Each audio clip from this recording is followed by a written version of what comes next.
Cell इतना तक down हो गया इसी cancer hospital, Ludhiana cancer hospital, कि डॉक्टर भी बोल दिया था कि सुबह तक ये आदमी मर जाएगा। जब डॉक्टर बोल दिया कि सुबह तक आदमी मर जाएगा, तो हमारी घरवाली रोना धोना शुरू कर दिया।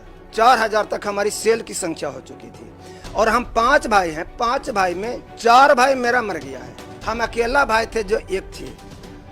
तो मैं ये सोच रहा था कि अब हमारा भी नंबर लग गया। तो हमने गुरुजी के पास फ़ोन किया, संत रामपाल जी के पास मैंने फ़ोन किया। तो संत रामपाल जी भगवान जी ने बोले कि जिसको आपको आसरा है, जो आपको मदद कर सकता है, उसके पहले फ़ोन कर लो। 1 घंटा तक सबको फ़ोन मिलाया, फ़ोन ने किसी ने मेरे को जवाब नहीं दिया, यहाँ तक कि स्विच ऑफ कर दिया। फिर संत रामपाल जी मेरे गुरुजी बोले कि बेटा अब तू नहीं मरेगा। जब हमारे बोल दिए कि बेटा तू अब नहीं मरेगा, तो हमारी घरम पत्नी रोना बंद कर दिया। उसके बाद में मेरे को अभी तक ये नहीं पता चला कि क्या हुआ। इतना मेरे को पता, 1 बजे रात में एक आदमी आया, इसमें सिरिंज चलाया, एक इसमें सिरिंज चलाया। सुबह होते होते डॉक्टर सबसे पहले मेरे पास आ गया, कहता ये बंदा जिंदा कैसे है? तो कहता कि जिंदा है भाई, अब ठीक लग रहा है। कहता इसको तो सुबह होते होते मर जाना चाहिए था, इसका रिपोर्ट लगाओ। जब रिपोर्ट दोबारा मंगाया तो उसमें 16,000 मेरा सेल बना हुआ था। डॉक्टर बोल रहा, मेरी घर वाली मेरी पत्नी को बोला कि इधर आओ, बुला के बोलता कि तुम किस देवी देवता का पूजा करते हो? उन्होंने बोला कि हम संत रामपाल जी को हम पूजा मानते हैं, हमारा गुरु हैं, उन्हीं को दिए हुए को हम पूजा करते हैं। तो बोले कि अब उनकी बदौलत से ये बच गया, वैसे बचने वाला ये नहीं था। जब इतना बात बोला तो हमारे को भी आंखों में आंसू आने लगा कि परमात्मा की दया से आज बच गया। फिर दोस्तों, जैसा कि आप सब जानते हैं कि व्यक्ति बीमार होता है तो लाजमी डॉक्टर के पास जाता ही है, और यहाँ तक कि डॉक्टर को एक तरह भगवान के नजरिए से भी देखा जाता है।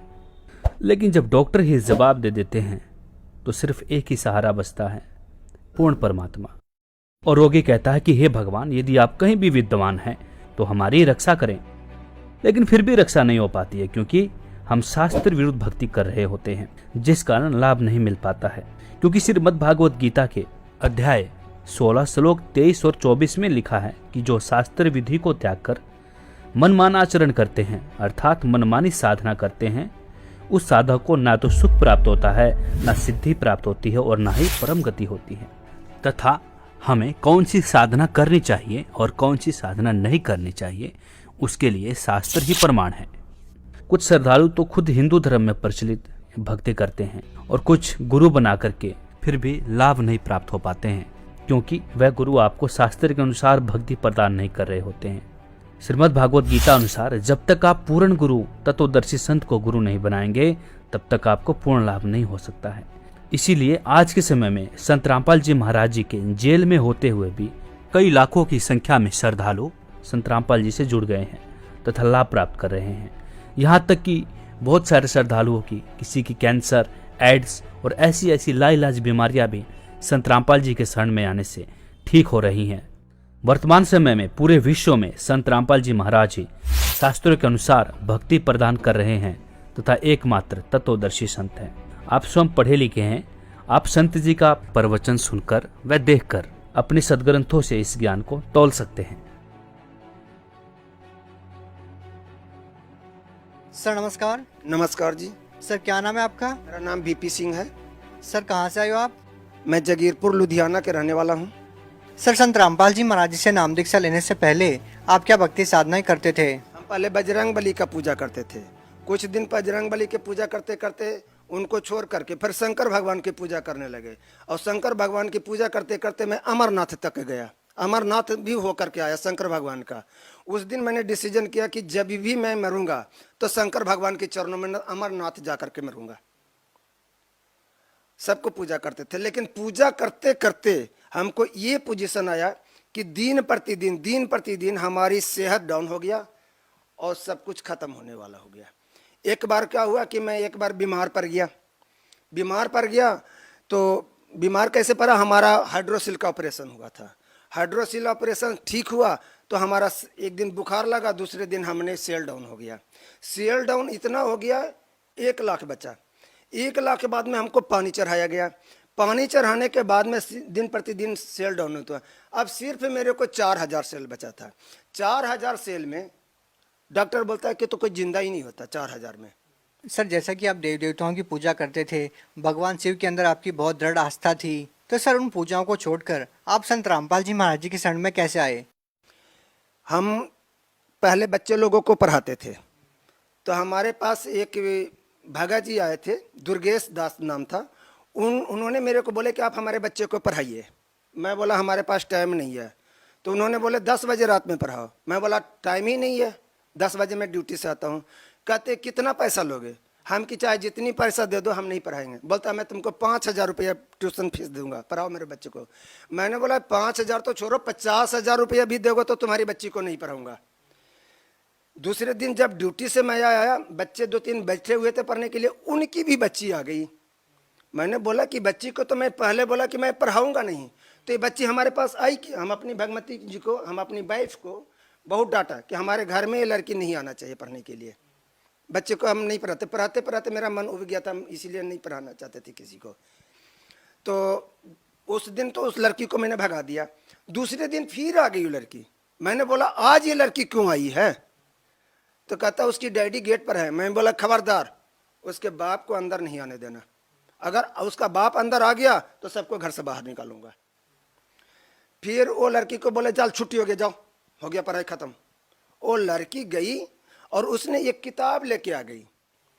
बोलता है कि हम बोले कि अभी क्या करने आई हो? अब तो छुट्टी कर दिया तो फिर दोबारा किस लिए आई हो? कहता है ये किताब लीजिए। मैं बोला कि वो तेरी की किताब लेने आया, मत्थे पर मैंने हारा। मैं बोला हम जो भी पढ़ते हैं पॉजिटिव एटीट्यूड की किताब पढ़ते हैं, दूसरा किताब तो पढ़ती ही नहीं है, रख दो उधर, हमें क्या कर लेना किताब से। उसके बाद में बोला वो लड़की तो चली गई।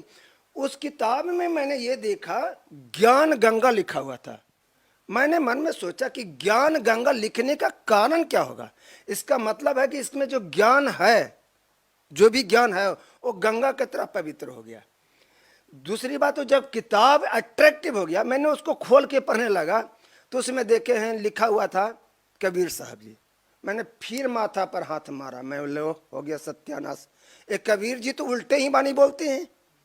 ठीक है, मैंने मन में सोचा कि जब उल्टा ही बानी बोलते हैं तो मैं किताब भी उल्टा ही पढ़ के देखता हूँ। जब एक बार किताब पढ़ा तो पढ़ते पढ़ते 12 बज गया।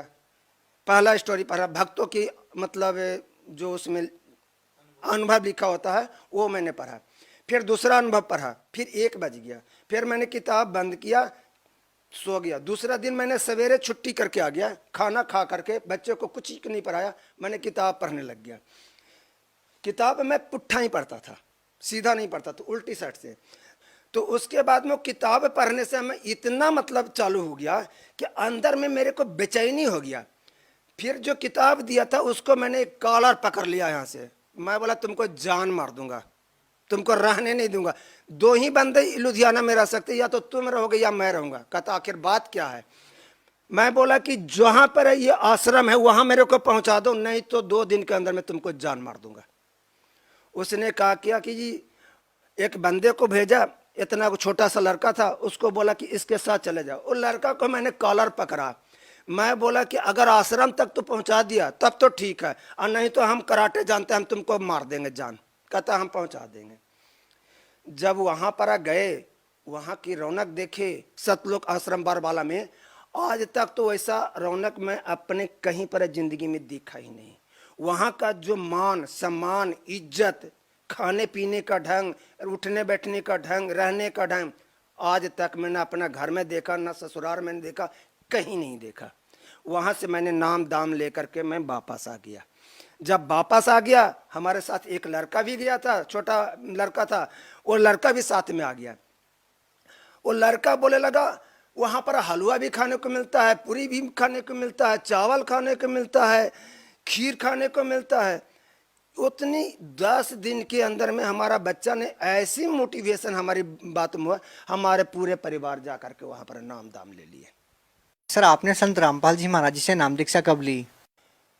12/6/2014 में मैंने नाम दाम लिया। सर हम आपसे जानना चाहते हैं कि आप संत रामपाल जी महाराज जी के किन बातों से प्रभावित हुए? क्या संत रामपाल जी महाराज जी के ज्ञान से प्रभावित हुए या उनके आश्रम में दी जाने वाली सुविधाओं से? नहीं, जो मैंने किताब पढ़ा उसमें जो भक्तों ने लिखा था कि हमारे ये फायदा हुआ, ये फायदा हो गया, हम बचपन से वही चाह रहे हैं कि आखिर कौन सी ऐसी चीज है, कौन सी ऐसी मंत्र है जिससे इतनी फायदा हो रहा है। हम तो उस चीज के तलाश में थे। सर, आपने पुस्तक के माध्यम से भक्तों के अनुभव को जाना, तो सर हम आपसे जानना चाहते हैं कि आपको संत रामपाल जी महाराज जी से नाम दीक्षा लेने के बाद क्या लाभ मिले। सर हमारा तो बहुत अनुभव है, हमारी तो दिन प्रतिदिन का अनुभव है। जब मैंने नाम दाम लेके आया था उस समय हमारा कारोबार सारा बंद हो चुका था। मैंने परमात्मा से अरदास लगा कि हे परमात्मा, इस धरती पर हमारे जितना गरीब बंदा आज तक ना तो कोई पैदा हुआ है, नहीं होगा। मैं 15-15 दिन तक रोटी नहीं खाता था, प्याज उबाल के खाता था, आलू उबाल के खाता था। लेकिन आप तो कह रहे हैं कि आप बच्चों को पढ़ाते हो। हम पढ़ाते थे, पैसा आता था, लेकिन वो पैसा हमारे घर में नहीं आ पाता था। उस डॉक्टर को चले जाता था, कभी उस डॉक्टर को चला जाता था। जो भी पैसा आता था, पैसा आने से पहले डॉक्टर के पास जाने के लिए एस्टिमेट बन जाता था। तो सर क्या लाभ हुआ। सर लाभ ये बता हुआ कि सबसे पहले हमारी हाइड्रोसिल का ऑपरेशन हुआ। हाइड्रोसिल ऑपरेशन के बाद 1 महीना तक मेरा टाका ही नहीं काटा। दूसरी बात है कि जब टाका सही हुआ उसके बाद में हमारे बीमार पड़ गए और हमारा शरीर का सेल डाउन हो गया। सेल इतना तक डाउन हो गया, इसी cancer hospital, Ludhiana cancer hospital में मेरा साउंड डाउन हुआ था कि डॉक्टर भी बोल दिया था कि सुबह तक ये आदमी मर जाएगा। जब डॉक्टर बोल दिया कि सुबह तक आदमी मर जाएगा तो हमारी घरवाली रोना धोना शुरू कर दिया। 4000 तक हमारी सेल की संख्या हो चुकी थी और हम 5 भाई हैं। 5 भाई में 4 भाई मेरा मर गया है, हम अकेला भाई थे जो एक थे। तो मैं ये सोच रहा था कि अब हमारा भी नंबर लग गया। तो हमने गुरु जी के पास फ़ोन किया, संत रामपाल जी के पास मैंने फ़ोन किया। तो संत रामपाल जी भगवान जी ने बोले कि जिसको आपको आसरा है, जो आपको मदद कर सकता है, उसके पहले फ़ोन कर लो। 1 घंटा तक सबको फ़ोन मिलाया, फ़ोन ने किसी ने मेरे को जवाब नहीं दिया, यहाँ तक कि स्विच ऑफ कर लिया। फिर संत रामपाल जी मेरे गुरु जी बोले कि बेटा अब तू नहीं मरेगा। जब हमारे बोल दिए कि बेटा तू अब नहीं मरेगा तो हमारी घरम पत्नी रोना बंद कर दिया। उसके बाद में मेरे को अभी तक ये नहीं पता चला कि क्या हुआ। इतना मेरे को पता, 1 बजे रात में एक आदमी आया, इसमें सिरिंज चलाया, एक इसमें सिरिंज चलाया। सुबह होते होते डॉक्टर सबसे पहले मेरे पास आ गया, कहता ये बंदा जिंदा कैसे है। तो कहता कि जिंदा है भाई, अब ठीक लग रहा है। कहता इसको तो सुबह होते होते मर जाना चाहिए था, इसका रिपोर्ट लगाओ। जब रिपोर्ट दोबारा मंगाया तो उसमें 16,000 मेरा सेल बना हुआ था। डॉक्टर बोल रहा, मेरी घर वाली मेरी पत्नी को बोला कि इधर आओ, बुला के बोलता कि तुम किस देवी देवता का पूजा करते हो। उन्होंने बोला कि हम संत रामपाल जी को हम पूजा मानते हैं, हमारा गुरु हैं, उन्हीं को दिए हुए को हम पूजा करते हैं। तो बोले कि अब उनकी बदौलत से ये बच गया, वैसे बचने वाला ये नहीं था। जब इतना बात बोला तो हमारे को भी आंखों में आंसू आने लगा कि परमात्मा की दया से आज बच गया। फिर दूसरा ये पॉइंट है कि एक कारों के शोरूम में हम चौकीदारी करते थे। चौकीदारी में क्या होता था कि उस दिन बरसात के सीजन में मैं अकेला ड्यूटी कर रहा था चौकीदारी का, और वहाँ कोई बंदा नहीं था। रात में बारिश पड़ रहा था। सुबह 7:30 6:30 बजे के नियर अबाउट में आग लग गई। आग कैसे लगी हमें भी पता नहीं लगा, क्योंकि वो दरवाज़ा बंद था, कोई आया नहीं, कोई गया नहीं, उसमें आग लग गया। आग लगने से करोड़ों की संपत्ति जल के राख हो गया। सुबह जब मीडिया वाले आए, पुलिस वाले आए, तो पुलिस वाले बोल रहे हैं कि इसने खुद आग लगाया है, क्योंकि यहाँ तो कोई आया नहीं है, तो इसमें आग कौन लगाएगा। सब बोलता था तूने आग लगाया, कैसे आग लगाया। मैंने बोला कि मैंने आग नहीं लगाया हूँ, कैसे आग लगा वो भी मेरे को पता नहीं है। तो लोग कहता है कि इस अकेला आदमी है, आग लगी है, इसका कहता कि पता नहीं, इसका मतलब इसी का हाथ है, इसको भी आग में डाल दो। 1 करोड़ रुपया जल गया तो कोई फर्क नहीं पड़ा, ये भी मर जाएगा तो कोई फर्क नहीं पड़ा। सारा एक मत हो गया और चारों तरफ से हमारे को कोई कुछ टार्चर करने लग गए। मैंने कहा कि अपने आश्रम में संत रामपाल जी भगवान मालिक के पास हमने फ़ोन मिलाया। वहाँ से मेरे को रिप्लाई आया कि बेटा आग लगी, ठीक है, भागना नहीं, वहीं पर रहना। और तू ये काम कर। मैं बोला कि यहाँ पर हमारे को लोग बहुत उल्टा पुल्टा बोल रहे हैं कि आग में इसको डाल दो, ये कर दो, वो कर दो। फिर बोले तू भागना नहीं, तू अपना मंत्र चालू कर। जैसे मंत्र मैंने चालू किया, लोग वहां से हटना शुरू हो गए। शाम तक भी नहीं हटे। शाम को सब अपने ड्यूटी से जा रहे थे, उस समय एक बंदे को मैंने पकड़ लिया। मैंने बोला कि सुबह से सब हमारे को बोल रहे हो कि इसको जान मार दो, इसको ऐसे कर दो, ऐसे कर दो, अब हमारे से क्यों नहीं पूछ रहे हो कि आग लगी कैसे? एक बंदा बताया कि अब तुमसे कोई नहीं पूछेगा कि आग कैसे लगी। मैं बोला इसका रीजन बताओ, क्यों नहीं आग लगे, क्यों नहीं पूछेगा? कहता है कि सारा 12-14 कमरे थे और सारा बंद थे।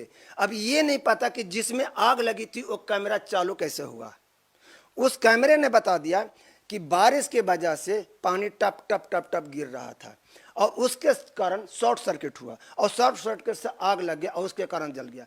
उसको बाद में फिर दोबारा मेरे से कोई नहीं पूछा। तीसरा लाभ, हमारी पत्नी को सीने में दर्द होता था, उसने अल्ट्रासाउंड कराया तो बोलता है कि पित्ते में पथरी है।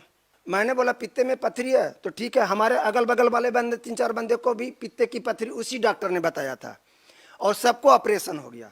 तो हमने बोला कि नहीं, हम संत रामपाल जी को मानते हैं और हमारा गुरु है, जो कहेंगे वही करेंगे। हमने फ़ोन लगा के बोला कि हे मालिक, ना तो हमारे पास पैसा है और ना मैं इनकी ट्रीटमेंट करा सकता हूँ, ये बच्चा आपका है, आप जाने, हमारा तो काम सिर्फ भक्ति करना है।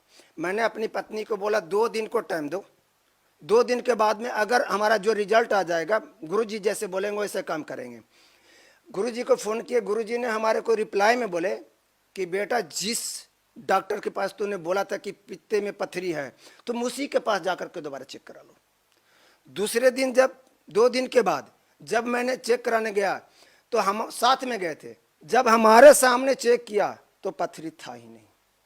ये चमत्कार है हमारे साथ। तीसरी बात, हम अपने घर में जब बारिश होता था, चौथा पॉइंट बता रहा हूं, जब बारिश होता था चारों तरफ से पानी चूता था, इतनी इतनी घर में पानी हो जाती थी, दिन भर पानी ऐसे ऐसे उपजते रहते थे। मैंने एक बार अरदास लगा कि हे मालिक, हमारे पास तो रहने के लिए भी जगह शरण नहीं है। उसी 2 महीने के अंदर में लेंटर पड़ गया, घर बन गई।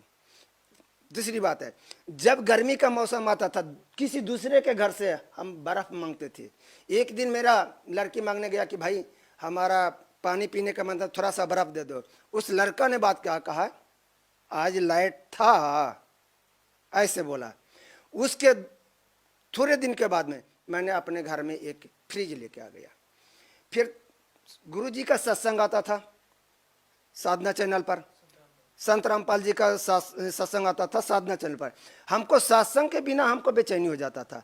जब हम किसी को घर में जाते थे देखने के लिए टाइम से, तो बोलता था हमारा तो सीरियल नुकसान हो जाएगा, हमारा सीरियल नुकसान होगा। फिर परमात्मा को अरदास लगाए तो आज तक 30 साल के अंदर में एक झुनझुना नहीं खरीदा, आज 32 इंच का मैंने LED खरीद कर देख रहा हूँ। चौथी बात है, जब मैं थोड़ा जो भी पैसा हम कमाते थे, हमारी बच्चे का, एक छोटा बच्चा है 10 साल का, उसको बचपन से ही सारा शरीर जो है हाथी के चमड़ा जैसा था। हमारे घर में हमारे बच्चे, दूसरे बच्चे बोलते थे हाथी का चमड़ा आ गया, हाथी का चमड़ा आ गया। उसका शरीर ऐसे फट जाता था, सारा शरीर। तो हमने बोला बच्चे को कि बेटा आश्रम में तो जाएंगे। गुरुजी ने आशीर्वाद दे रहे थे। लड़का ने बोला कि गुरुजी हमारा शरीर देख लो। गुरुजी ने सारा शरीर देखे, जबकि हमारा लड़का का बीमारी बचपन से ही था, 3 साल का ही से था। और नमोनिया, वो डॉक्टर भी बोला था कि इसका नमोनिया नहीं जाएगा, इसका बीमारी नहीं जाएगा। PMCH पटना बिहार का सबसे टॉप हॉस्पिटल है, PMCH का डॉक्टर उसका इलाज नहीं किया। लुधियाना का दिरेसी का हॉस्पिटल, उससे भी सही नहीं हुआ। बड़े बड़े डॉक्टर से मैंने दिखाया, नहीं हुआ। तो गुरुजी ने एक ही बात बोले कि बेटा जाओ भक्ति करो, परमात्मा दया करेंगे। आप यकीन माने 20 दिन के अंदर में हमारा लड़के का शरीर सही हो गया, बिना दवाई का। ये हमारा फायदा हुआ है। और आज परमात्मा की दया, गुरु जी के, संत रामपाल जी की दया से घर में सुख और शांति है। सर, आप भगत समाज को क्या संदेश देना चाहते हैं? भगत जी को, भगत समाज को हम तो प्रार्थना करना चाहते हैं कि जिस तरीका से जिस भी भगत भाई को कोई भी बीमारी है, हमारे गुरु जी कहते हैं कि कैंसर होवे चाहे कैंसर का बाप होवे, भक्ति करो, कैंसर का बाप भी भाग जाएगा। कोई भी बीमारी है, आज तो लाखों प्रमाण मंगला, जितनी शुगर की बीमारी आज तक कोई भी डॉक्टर सही नहीं कर पा सकता है। संत रामपाल जी के मस आशीर्वाद से, मंत्र से ही सारा रोग भाग जाता है। जी धन्यवाद। सत